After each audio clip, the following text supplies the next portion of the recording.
আঞ্জুমানে রহমানিয়া আহমদিয়া সুন্নিয়া ট্রাস্টের সাবেক সিনিয়র সহসভাপতি আলহাজ মোহাম্মদ মহসিন স্মরণ সভা ও মত বিনিময় সভায় উপস্থিত নবনির্বাচিত আঞ্জুমানে রহমানিয়া আহমদিয়া সুন্নিয়া ট্রাস্টের সম্মানিত সহসভাপতি ও আজকের স্মরণ সভার প্রধান অতিথি জনাব আলহাজ মোহাম্মদ মঞ্জুর আলম মঞ্জুর সাহেব, উপস্থিত আঞ্জুমানে রহমানিয়া সুন্নিয়া ট্রাস্টের সিনিয়র সদস্য ও আজকের স্মরণ সভার বিশেষ অতিথি জনাব মোহাম্মদ হোসাইন ফুকন সাহেব, উপস্থিত আমাদের আজকের সভার সম্মানিত সভাপতি এবং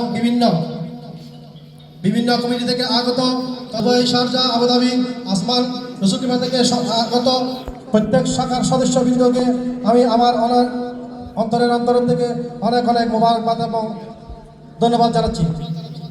আমি স্মরণ করছি আমাদের সাবেক সিনিয়র সভাপতি আঞ্জুমান ট্রাস্টের মরহুম আলহাজ মোহাম্মদ মহিন সাহেবকে স্মরণ করে আমি কোরআন কারীমের থেকে একটি আয়াত তেলাওয়াত করছি। মহান রব্বুল আলামিন কোরআন কারীমের মধ্যে 3 নং সূরা আল ইমরানে 185 নম্বর আয়াতের কারীমের মধ্যে ইরশাদ করেন, বিসমিল্লাহির রহমানির রহিম, কুল্লু নাফসিন যায়িকাতুল মাউত ওয়া ইন্নামা তুওয়াফাউনা উজুরাকুম ইয়াওমাল কিয়ামাহ ফামান তুহজিহা আনিন নার ওয়া উদখিলাল জান্নাতা ফাকাদ ফাযা ওয়াল হায়াতুদ দুনিয়া ইল্লা মাতাউল গুরুর। The meaning of the ayat in English: every soul will know the test of death. You will get your recompense in full on the day of resurrection, and he who is spared the fire and find his way to paradise will meet his desires. As for the life of this world, it is nothing but a merchandise of vanity. অর্থাৎ প্রত্যেককে মৃত্যুর স্বাদ গ্রহণ করতে হবে এবং তোমাদের কর্মফল তো কিয়ামতের দিনেই পূর্ণ মাত্রায় মিলবে। যাকে আগুন থেকে রক্ষা করে জান্নাতে প্রবেশ করানো হয়েছে সে উদ্দেশ্যে স্থলে পৌঁছেছে এবং পার্থিব জীবনে এই দোকানের সম্ভব। সুতরাং আমি আমার অবসর বক্তব্য শেষ করছি। আসসালামু আলাইকুম। ধন্যবাদ। আপনারা জানেন উনি অনেক খেদমত করেছেন, এই জমিনে অনেক খেদমত করে গেছেন। ওনার জন্য দোয়া করবেন, ওনার যেন দরজাত বুলন্দ করে, ওনার জন্য দোয়া করবেন, ওনাকে আল্লাহ যেন ব্যস্ত রসুল করে। আর বিশেষ করে আপনাদের উপদেশ জানা শোনার আমাদের নতুন এসবিএল মহোদয় থেকে শুনবেন। আপনারা খেয়াল রাখবেন, উনি নির্বাচিত নয়, উনি মনোনীত হযরত মশাইখ নামের। এটা খেয়াল রাখবেন। উনি দরবারে আসতেন, চুপি চুপি আসতেন, চুপি চুপি চলে যেত, কিন্তু কেউ বিশ্বাস করে নেই, কেউ জানে না, কারণ উনি তো কখনো পদের জন্য চায় নাই আমাকে পদ দাও, আমাকে পদ দাও। উনি আসতো ওদের সাথে দেখা করে, আদবের সাথে আসতো, আদবের সাথে দেখা চলে যেত। ওনার একটা স্ট্যাটাস আছে, কিন্তু জানেন আপনারা, উনি বাংলাদেশ ক্রিকেট বোর্ডের ডিরেক্টর এবং আরও লাইন্সের গভর্নর, উনি অনেক সংগঠনের সাথে পরিচয় ছিল। তারপরে উনি দরবারিগুলি দেখাইতো না, উনি আসতো চুপি চুপি আসতো, চুপি চুপে ওদের সাথে দেখা করে সালাম দোয়া করে চুপি চুপি চলে যেত। কোথায় আছে ভাই এই, কিন্তু উনি কেউ বিশ্বাস করতে পারে নাই ওনাকে হুজুর কেবলা হযরত মশাইখ রাম আঞ্জুমান ট্রাস্টে এসপি মনোনীত করবেন। তো আল্লাহর কাছে শুকরিয়া, আপনারা দোয়া করবেন। উনি কিন্তু হুজুরকে এই 1 মাস হয়েছে মনে হয় দায়িত্ব দিয়েছে, উনি কিন্তু অপারেশন শুরু করেছে অলরেডি। আপনারা শুনেছেন মনের ফাটাকিষ্ট, উনি কিন্তু ফাটাকিষ্ট। উনি আঞ্জুমান এমন দোয়া করবেন, ওনাকে সময় দিবেন, 1 বছরের মধ্যে আপনাদেরকে একটা সুন্দর একটা আঞ্জুমান ওনাকে উপহার দিবে। ওনাকে আপনাকে সহযোগ করতে হবে সবাইকে। উনি যেভাবে এখন অপারেশন শুরু করছে, আমরা এখন আঞ্জুমানকে আমরা নিজের একটা ভয় আতঙ্কে থাকি। উনি ফাটাকিষ্টের মতো অপারেশন শুরু করছে, খেয়াল রাখবেন আপনারা। ওনাকে আপনারা ইনশাল্লাহ, আমি আপনাদের আরেকটা প্রশ্ন করেছি, কারণ অনেক ভাইদের কথা আমরা শুনতে পারি নাই। এখানে শুনলাম 7টাই উপদেশ আছে, প্রদেশ আছে। ইনশাল্লাহ এক সময় ওনাকে আমরা আনবো এবং 7টা প্রদেশে 7টা প্রোগ্রাম আমরা করে ওনার মাধ্যমে সাংগঠনিক যা যা আছে আপনাদের মধ্যে করে নিয়ে যাবো ইনশাল্লাহ। আপনারা দোয়া করেন, কোনো এক সময় ওনাকে ইনভাইট করে আইনে 7টা প্রদেশে 7টা প্রোগ্রাম করবো। আসসালামু আলাইকুম রহমতুল্লাহ। ধন্যবাদ আহমদ হোসেন খোকন ভাই। এই পর্যায়ে আঞ্জুমানে রহমানিয়া আহমদিয়া সুন্নিয়া ট্রাস্টের সময়ের অনেকটা পরে এসেছি।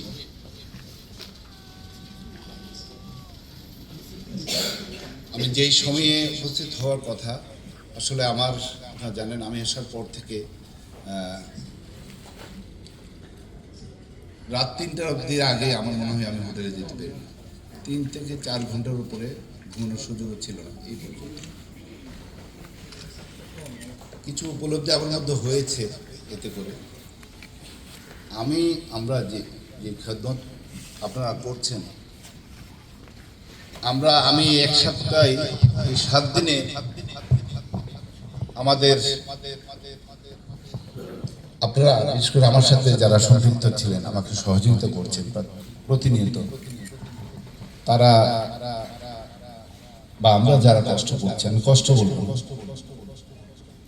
3টা 4টা, আর আমার হুজুর কেবলা যখন সফরে যায় ওনার তখন কি অবস্থা, একটা বারকে আমরা কখনো কল্পনা করেছি? এই কষ্টের কথা কাউকে বলতে না। তো আমি চিন্তা করছি আমরা কোথায় আছি। আমি 1 সপ্তাহের এই সামান্য সময়ের মধ্যে অতিষ্ঠ হয়ে গেল মনে হয়। এটা হলো আপনাদের ভালোবাসার বিরোধ।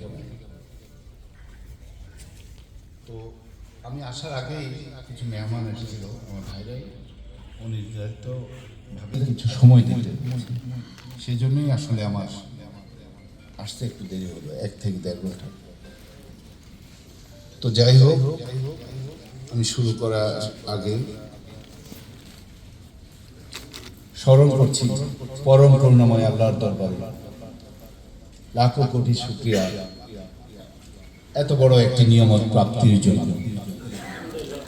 কৃতজ্ঞতা আমাদের মওজুদ হুজুর কেবলা, পীর সাহেব হুজুর কেবলা, সাহেবজাদা হুজুর কেবলা বিন্দু এবং দরবারের সকলের প্রতি।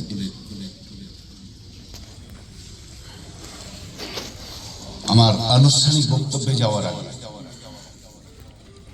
আমি স্মরণ করছি যিনি এত বছর এই সংগঠনকে আষ্টে পৃষ্ঠে বেঁধে রেখেছিলেন, আমাদের সদ্য প্রয়াত সাবেক সিনিয়র ভাইস প্রেসিডেন্ট, আমার পরমাত্মীয় সর্বজন শ্রদ্ধেয় আমি বলবো জনাব আলহাজ মোহাম্মদ মহসিন সাহেব, ওনাকে ওনার আত্মার মাগফিরাত কামনা করছি। জীবনের শেষ পর্যায়ে এসে আমি বলবো, ছোটবেলা থেকেই ওনার সাথে আমার পারিবারিক সম্পর্ক ছিল, পরবর্তীতে আমার আরো বেশি আত্মীয় হয়ে গেছে আমার শ্বশুরের দিক থেকে। অনেক কিছু উনি শেষ পর্যায়ে এসে বিগত 1টি বছর আমার সাথে শেয়ার করেছেন। কখনো বলেছেন ক্ষোভের কথা, কষ্টের কথা, আবার আনন্দের কথা। শেষ পর্যায়ে এসে আসলে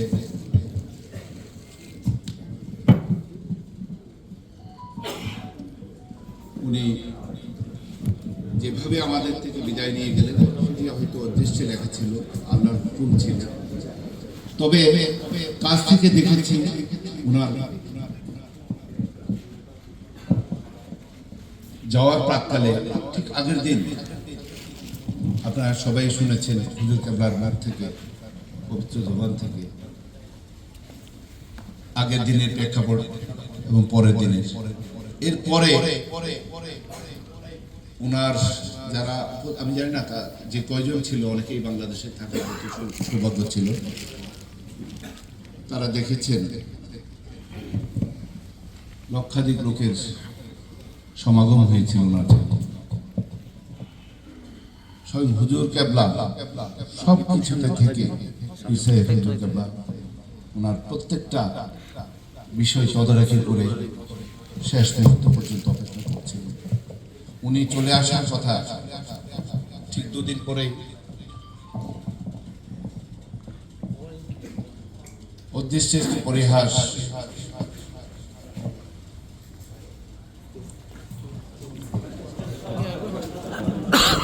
আমি এমনি মুখে বলি, আমাদের সকলের কাছ থেকে চলে যেতে হলো। আমি স্মরণ করছি ওনার পবিত্র আত্মার প্রতি মাগফিরাত কামনা করছি। আশা করব ওনার যে স্বপ্ন হয়তো বাস্তবায়িত হয়নি, সেটি বাস্তবায়নে আমি আমার সাথে যারা আছেন সকলকে নিয়ে, আপনাদের সকলকে নিয়ে আমি চেষ্টা করে যাব সেই স্বপ্নটুকু বাস্তবায়নের জন্য।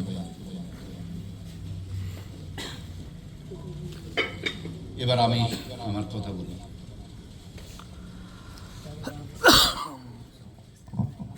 Do not die before you death. You are the best person of your life. You people are struggling here to achieve your goal.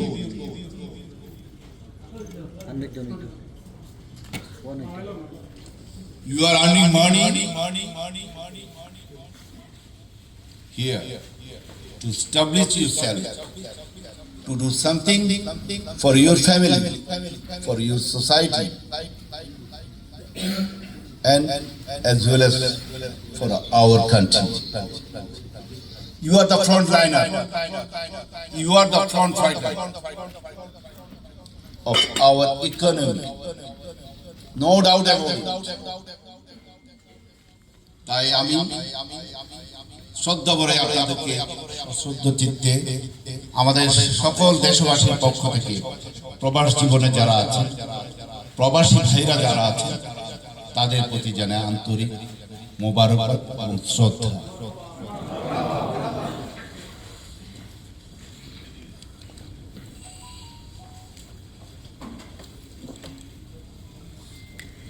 দায়িত্ব যখন কারো কাছে ক্ষমতা হয়ে যায়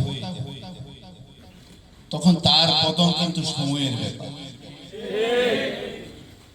সেটি ইতিহাস কথা বলে। প্রকৃতি বলে একটা শব্দ আছে, প্রকৃতি তার প্রতিশোধ কোনো না কোনো ভাবে নেবে। আমি যত কিছুই করি না কেন, আমরা জেহাদের কথা বলি, আমি জেহাদ বাইরে করব না, আমি আমার সাথে করব। আমার জেহাদ আমার সাথে হবে। আগে আমাকে আত্মশুদ্ধির মাধ্যমে পরিশুদ্ধ করতে হবে, তারপরে আসবে বাইরে জেহাদের কথা। আমি যদি ঠিক না থাকি, আমার চিন্তা চেতনায়, আমার ভাবনায় যদি অনিষ্টের কথা আসে, তবে সেই অত ভ্রমণ খুব বেশি দিনের নয়, সুখকর নয়। সবকিছু হয়তো এই অল্প সময়ে বলা সম্ভব নয়। ইতিমধ্যে আমাদের আঞ্জুমানের মেম্বার আহমদ হোসেন খোকন বলে গেছেন, আগামীতে এই 7টি প্রদেশে ইনশাআল্লাহ আপনাদের সহযোগিতা পেলে আমি অবশ্যই আসব। যেহেতু আপনারা জানেন হুজুর কেবলা কর্তৃক এই দায়িত্বে মনোনীত হওয়ার আগে আরো মাস থেকে 2 মাস আগে গাউসিয়া কমিটি, কেন্দ্রীয় কমিটি বিলুপ্ত করে বাংলাদেশে মহানগর, আপনারা জানেন অনেকেই, উত্তর দক্ষিণ শহর কমিটি বিলুপ্ত করেছিল এবং হুজুর কেবলা আমাকে সেই দায়িত্ব দিয়েছিল এই গাউসিয়া কমিটি পুরো দেশ এবং দেশের বাইরে সবকিছুকে নতুন আঙ্গিকে সাজাবার জন্য। আমি যেই কাজ শুরু করেছি তার 1 মাসের মধ্যেই কিন্তু আমাদের সদ্য প্রয়াত সিনিয়র ভাইস প্রেসিডেন্ট আমাদের ছেড়ে চলে গেলেন। এরপর আসলো আরো বিশাল একটি নিয়ামত। একদিকে আমাদের জন্য, আমার জন্য কষ্টের, আর একটি এটি আসলে আমি নিজেই বিশ্বাস করতে পারছিলাম না এত বড় একটি নিয়ামত আমি কিভাবে নিতে পারব। শুধু হুজুর কেবলা, মওজুদা হুজুর কেবলা সহ ওনারা প্রতিটি সময় সাহস দিয়ে গেছেন এবং যাচ্ছেন। হিম্মত রাখো বেটা। মৌজুদা হুজুর কেবলার কথা 2-3 দিন আগে এখানে বলেছেন ফোনে, যে তুমি সাহস রাখো, আমরা আছি। তো আমাকে সাহস দেওয়ার একমাত্র উদ্দেশ্য, যে অনিয়ম প্রতিষ্ঠিত হয়ে নিয়মে পরিণত হয়েছে, সেই জঞ্জালটুকু আমি বলবো কিছুটা শৃঙ্খলায় আনার জন্য আমরা চেষ্টা করছি সবাই মিলে। আমি শুধু এতটুকু বলেছি, হুজুর, I need some more time to prepare myself and I need to know you all, and I need your support badly at this crucial moment. So আমি চাই আপনাদের কাছ থেকে, আমি আজকে মত বিনিময় সভা কেন বলছি, আমি এই পর্যন্ত কথা সংবর্ধনা সম্পত্তি লিখতে দেইনি এবং যাওয়ার সুযোগও হয়নি। আমি চাচ্ছি, কারণ এটি এমন একটি সময়, আমি ফুল নিতে ক্রেস্ট নিতেই যদি আমার সময় চলে যায়, আমি কাজ করবো কখন? আমার ফুল এবং ক্রেস্ট দিয়েছেন, আমি অত্যন্ত সম্মানিত বোধ করছি, কিন্তু এটি যেন এখানেই হয়ে যায়। এই ফুল যদি আমাকে গিলে ফেলে তাহলে সমস্যা। আমার আত্মতৃপ্তি আমাকে এই জায়গা থেকে সরিয়ে নিয়ে, আমি চাই না সেটি। আপনারা আমাকে সম্মান দিয়েছেন, এই যে এত রাত অবধি এখানে দূর দূরান্ত থেকে আপনারা চলে এসেছেন, যে ভালোবাসা দেখিয়েছেন, এর উপর আপনারা কিছু করতে পারেন। আমি শ্রদ্ধার সাথে আপনাদের কাছে অনুরোধ করব,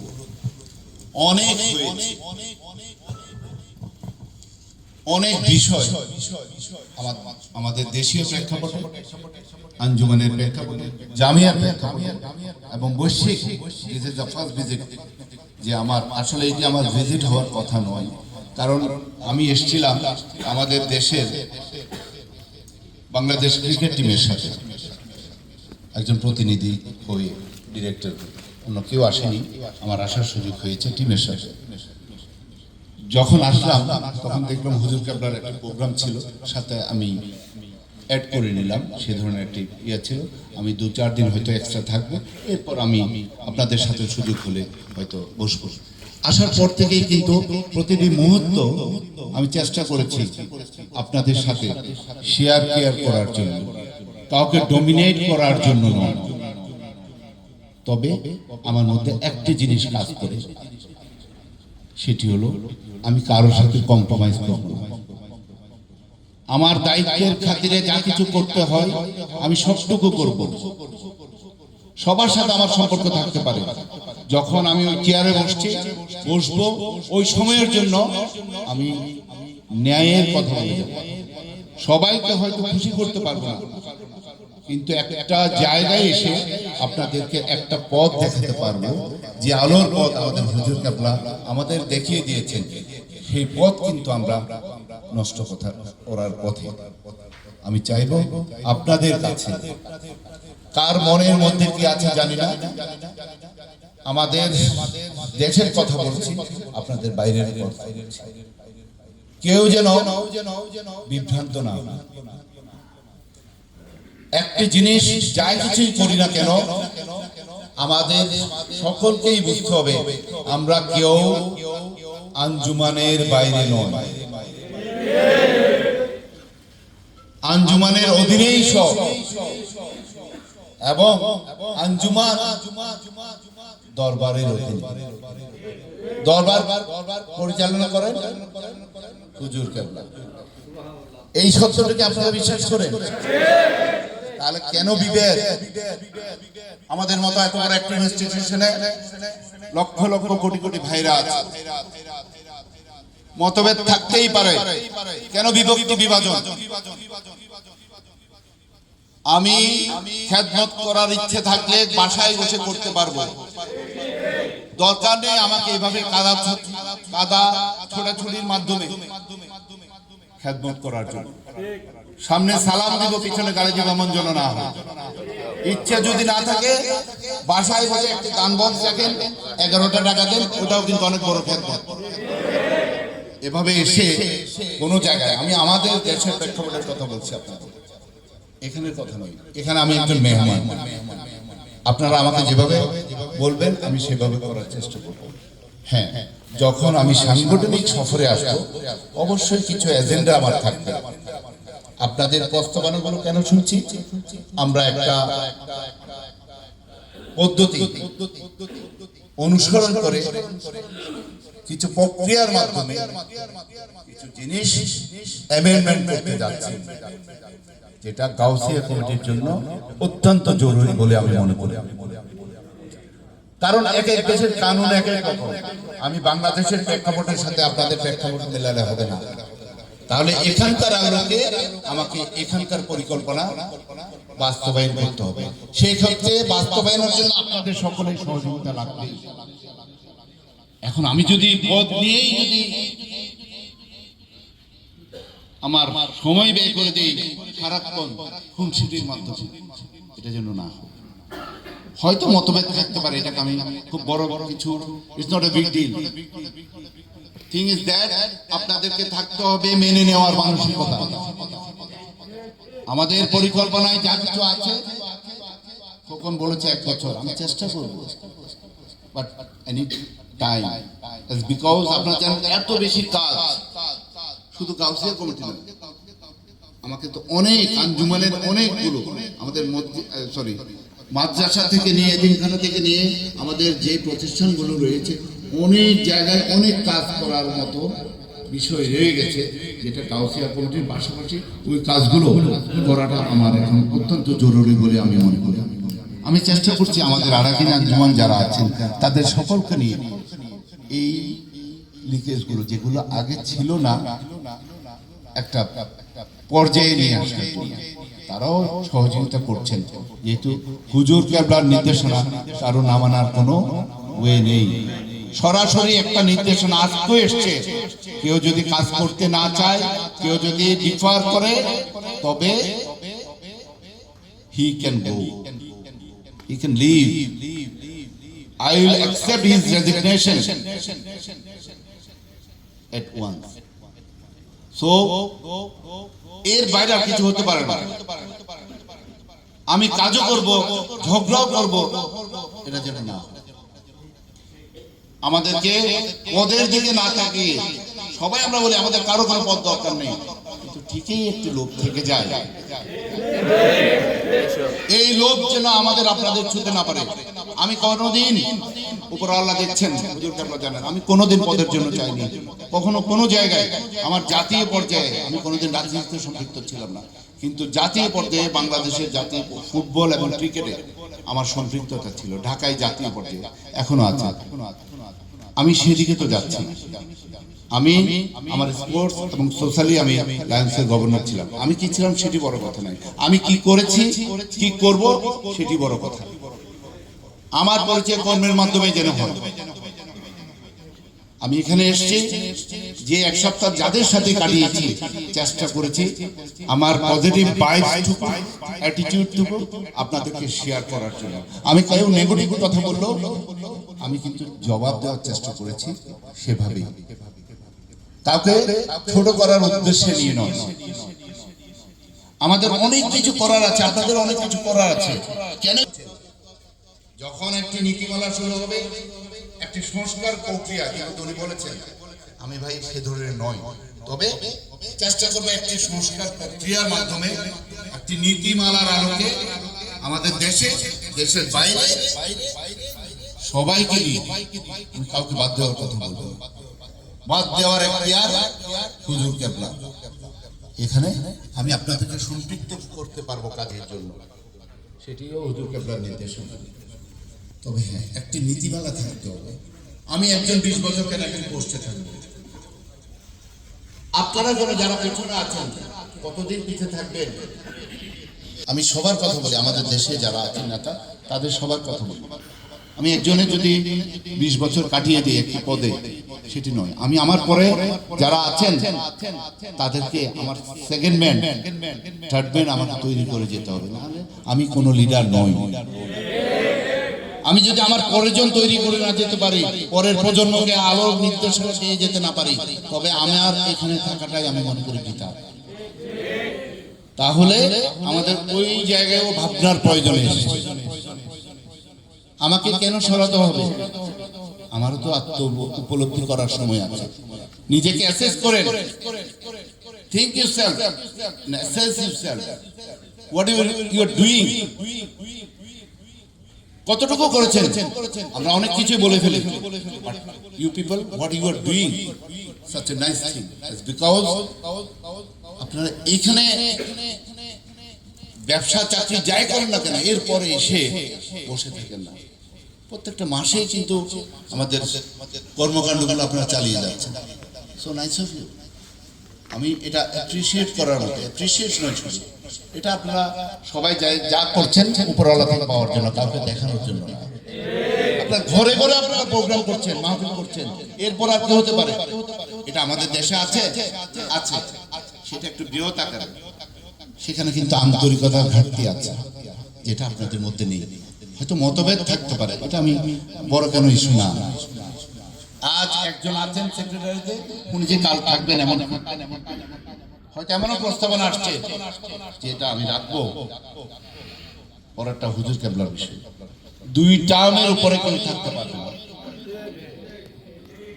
যে কোনো পদে, এবং এরপরে যদি কাউকে হুজুর কেবলা মনোনীত করে রাখেন, সেটা ওনার নির্দেশনাই হবে যে কোনো ক্ষেত্রে। আমরা চাই ফ্রেশ ব্লাড। আমি পিতা, আমার ছেলে সেও পিতা হবে, এটা আমাকে মেনে নিতে হবে। আমার বাচ্চা আমাকে একদিন যেভাবে আমার আব্বা আমাদেরকে হাঁটিয়ে নিয়ে যেত, এখন একটা সময় দেখবেন একটা বয়সে এসে ওই ছেলেরা বাবাদেরকে ধরে নিয়ে যাবে। এটা হতে দিন। এই জিনিসটা উপলব্ধি করলে অনেক কিছুই কিন্তু হয়ে যায়। তাহলে আমাদের এই জায়গা থেকে, আমাদের অবস্থান থেকে আমাদের বেরোতে হবে। আপনারা যারা আছেন, আপনারা হলেন আমাদের আবেগ, আর এখানে আমরা যারা আছি এরা হলো বিবেক। আমার বিবেক যদি ঠিক থাকে, আমার আবেগকে যদি আমি কাজে লাগাতে পারি, তাহলে কোনো উদ্দেশ্যই ব্যর্থ হতে পারে না। তাহলে আমার উদ্দেশ্য যেন মহৎ হয় এবং অবশ্যই দরবার কেন্দ্রিক হয়, সেটি হবে আমাদের লক্ষ্য। আমরা যেন এই জায়গা থেকে বিচ্যুত না হই। বিচ্যুত হচ্ছে বলে আমাদের মধ্যে এই সমস্যাগুলো দেখা দিচ্ছে। আমাদের বিভিন্ন বিষয় নিয়ে কথা হচ্ছে। দরবারের কিছু নির্দেশনা আছে যেগুলা সামনে আমরা বলছি, পেছনে গিয়ে কিছু কিছু ক্ষেত্রে আমরা সেটি অস্বীকার করছি।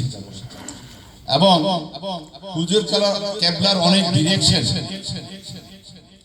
আমরা সঠিকভাবে উপস্থাপন করছি না। সেটা কিন্তু আমি দায়বদ্ধতা থাকবো উপরওয়ালার কাছে এবং হুজুর কেবলার কাছে। বেশ কটি বিষয়ে গত 2 মাস ধরে আমি জিজ্ঞেস করেছি,